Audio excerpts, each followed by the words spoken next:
फ़िलहाल जो हालात बने हुए हैं चीन और भारत के बीच में सीमा को लेकर, अगर चीन और भारत के बीच में युद्ध होता है तो कौन कौन से देश चीन का साथ देंगे और कौन कौन से देश भारत का साथ देंगे। तो इस वीडियो में जानने के लिए बने रहिए अंत तक, और जिसने सब्सक्राइब नहीं किया है कृपया चैनल को सब्सक्राइब कर लीजिए। और आप लोग भी अपनी राय कमेंट में लिखकर बताइए कि कौन सा देश किसके साथ रहने वाला है।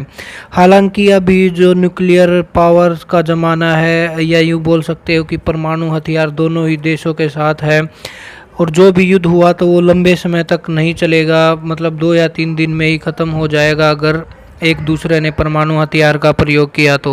बट ऐसा नहीं है। चीन और भारत ने दोनों ने ही जब एक परमाणु संधि साइन की थी तो उसमें ये डिसाइड कर लिया था कि ना तो चीन और ना भारत ही एक दूसरे के खिलाफ परमाणु हथियारों को आजमाएंगे। लेकिन जब ऐसे में अगर युद्ध हुआ तो चीन के साथ पाकिस्तान सबसे पहले खड़े होने वाला देश पाकिस्तान होगा, क्योंकि चीन ने हर मौसम में पाकिस्तान का साथ दिया है, तो पाकिस्तान भी ऐसे में चीन का साथ देगा। और वैसे भी पाकिस्तान तो भारत का एंटी ही है, या तो विचारधारा को लेकर या फिर बॉर्डर के ऊपर, मतलब आप कैसे ही मान लीजिए।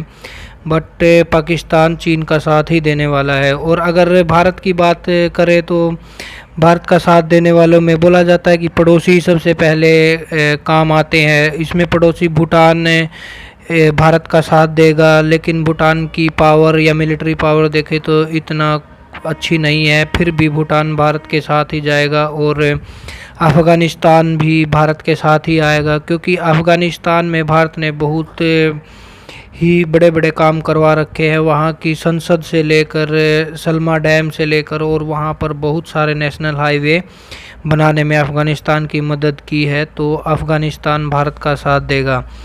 और अगर आगे बात करें तो इसमें पाकिस्तान के साथ साथ नेपाल चाइना का साथ देगा, क्योंकि अभी आप लोगों ने देखा ही होगा पिछले टाइम में तो कैसे नेपाल अकड़ के बात कर रहा था इंडिया से, तो नेपाल भी चाइना का ही साथ देने वाला है।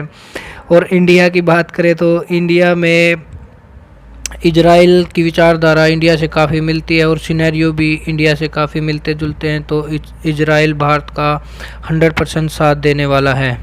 टर्की और इजिप्ट तो चाइना के साथ जाएंगे, क्योंकि जब पाकिस्तान चाइना के साथ जा रहा है तो टर्की और इजिप्ट की विचारधारा पाकिस्तान से मिलती है, और उनके धर्म के आधार पर भी काफ़ी मेल जोल है, तो ये चाइना के साथ जाएंगे। और जापान और फ्रांस इंडिया के साथ जाएंगे, क्योंकि जापान और फ्रांस को इस कोरोना वायरस के चलते काफ़ी नाराज़ किया है। और इतना ही नहीं, जापान को तो साउथ चाइना सी में काफ़ी मतलब तंग किया है चाइना ने, तो चाइना इंडिया के साथ रहेगा। और अगर आगे नॉर्थ कोरिया की बात करें तो वो चाइना के साथ जाएगा, क्योंकि उसकी जो किम जोंग है उसकी विचारधारा चाइनीज कम्युनिस्ट से काफ़ी मिलती जुलती है, जबकि इसका ही एंटी साउथ कोरिया भारत के साथ रहेगा।